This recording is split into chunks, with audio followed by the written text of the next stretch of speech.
Welcome back to Cufi's Facebook Live broadcast during the 2019 Washington, D.C. Summit. I want to introduce you to one of my favorite family members of Cufi, Mr. Dumisani Washington. How you doing, man? Raj, I'm good. How you doing, my friend? Doing well. And now we're going to get to talk about an initiative that's actually near and dear to both of our hearts, the Mizrahi Project. So, what is the Mizrahi Project? Mizrahi Project, as you know, my friend, as the director, Mizrahi is a word which loosely translates in Hebrew the East, or from the East. It is a story of the over 850,000 Jewish refugees forced to leave their homes from North Africa and the Middle East. It is an amazing story. It is a biblical story come to life. The Jews from Iran, from Iraq, from Syria, Algeria, Egypt, and on throughout 10 different Arab nations or Muslim nations, including Turkey and Iran. And we have had the privilege of telling the story. It's literally Jews, first and second generation refugees, telling their own story, how they had to flee. Even the Arab Muslims who helped them flee, or Arab Christians who helped them flee as well. Jews, ancient communities that were there long before Christianity, long before Islam, and they're often called the forgotten refugees because most people don't know about them at all. And I want to emphasize that point.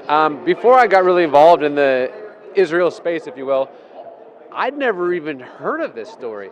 You know, I guess my question is, when you are talking to someone and you say, oh, the Mizrahi Jews, you know, almost 1 million, and people are like, what are you talking about? I mean, is that the reaction that you normally get? Every time, almost every time, Raj. The only reason, and I consider myself not a scholar, I mean, fairly well known. I knew about the Ethiopian Jews, a little bit about the Jews of India, a little bit like that from back in the day. I would study it. I didn't know why it was on my heart. It makes more sense now why God did that. But I had never heard of the Mizrahi story. It was a Mizrahi Jewish friend of mine who's a blogger, a writer, and an author, and a psychologist who lives in the Bay Area where I live in California. Shout out California. And I had posted something, she saw it, we connected, her name is Rachel, and she told me, we became friends. I wasn't even with Cufi at the time yet. I knew about Cufi, I did some work, but I wasn't on staff. She told me about this story, gave me some books. I began to educate myself through their work, and it was just an amazing thing. And I was like you, I was like going, why have I never heard of this story before? Yeah, so it was amazing. So Dumisani and I could talk about this subject, and we have for a long, long time. We are very passionate about it. So I guess, again, we could go on a long, long time, but in a nutshell, why should people care about this story? For us as Christian supporters of Israel, this story is crucial. This is the story of Israel. Most people are aware of the horrific, the Holocaust, our 6 million Jewish brothers and sisters destroyed, those who are survivors of the Holocaust, who made Aliyah, went to Israel, the remnant of Jews who were still in Israel, but most of us don't know. And in telling this story and advocacy, especially on our college campuses, many of those that are listening will know oftentimes Israel is dismissed as a colonial state. These Jews don't have any tie to the land. And what we understand is not only is that not true, but there are also Jews that go back from the time of the destruction of the first temple, 2,500 years ago. The Jews of Babylon were the Jews that were in Iraq. There are hardly any Jews left in Iraq at this time anymore. That's why it's important. If we're going to tell the story, we tell this whole story of this Jewish family returning to the land. Context is important. Yes. When you used to say that, you know, there was 135,000 or something like that Jews in Baghdad, you know, almost 50,000 Jews living in Tripoli, Libya. Egypt, 100,000.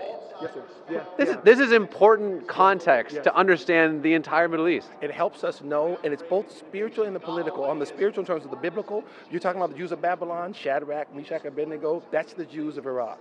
Esther, Mordecai, the Jews of Persia, that's the Jews of Iran. That's a direct connection to the Bible lands, and also politically. We recognize that these Jews are from the land, they're indigenous, they were expelled, and now they're returning to the land. So if you want to get more information about the Mizrahi Project, you go to the MizrahiProject.org. Mizrahi is Mizrahi, themizrahiproject.org. And my friend over here, he's kind of famous. He has his own PragerU video talking about the Mizrahi Project. Talk about it, yes, absolutely. They were so honored that the PragerU people came to me and asked us to do something, and it's actually called, Why Are There Still Palestinian Refugees? Dennis Prager is a brilliant person. I thought it was going to be titled Mizrahi Jews. He said, no, Dumisani, we got this, this. Yeah, well, you're the professionals, let me get out of the way. They said, why are there still Palestinian refugees? Because it compares that story, which many people know, to the Mizrahi story, which nobody knows. It's gotten a lot of views, so go check it out. Why are there still Palestinian refugees? Yes, sir. Dumisani, as always, it's a pleasure. Thank you, my friend. Thank you so much.